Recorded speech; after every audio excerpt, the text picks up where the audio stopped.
What has Keystone make you realize about your life? Opens your eyes to just like different people and different situations, like things you just never knew. And that's always a great thing to experience as you grow up.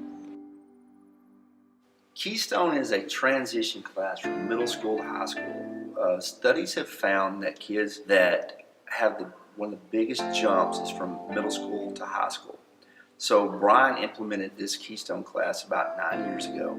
That's centered around the 7 habits of the highly effective team. What we try to do is we structure activities, conversations, team games, high elements.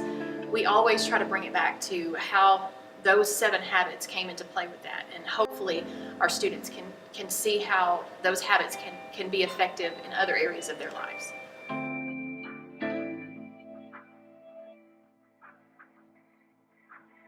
It's just a program to help the students learn about how to interact with the other students and how to cooperate with everybody around them.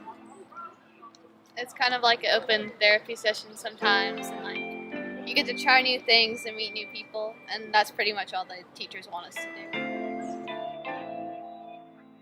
Why did you decide to become a Keystone teacher? I love moving. I love the idea of experiential education. And that's what we use in Keystone, is a lot of experiential education. You learn by experiencing. I could get up all day long and talk and tell the kids what it'd be like on the ropes course. But until they experience it, they don't really understand. So we use a lot of experiential education, and it just fits my personality. What's your favorite part about Keystone?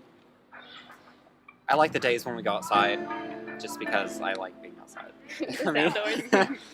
I like when we actually stay inside and talk, because you like learn a lot of stuff about new people, and it's just like, you never knew that about anyone else. The most important things that I hope that they learn in Keystone is that they are responsible for themselves, that they get to choose how they act and how they react. They are in control of their own future. They are responsible, that they have to take responsibility serious. They can't blame anyone else. There's no one else in this world that's going to blame for not being successful other than themselves.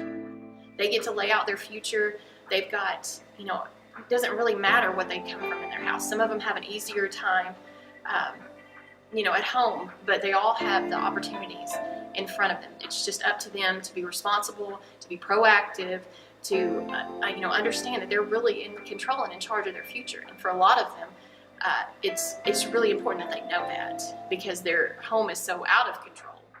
They have to be proactive instead of reactive. They have to be able to be mature. And I hope that through the activities that we do and them being able to become leaders in the classroom for Keystone, that they're really able to understand all of the possibilities that they have open to them. And they have to think differently.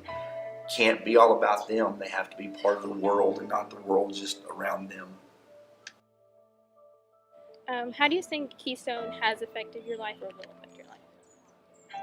I think it's opened me up to a lot of ideas, made me more sympathetic to people in need.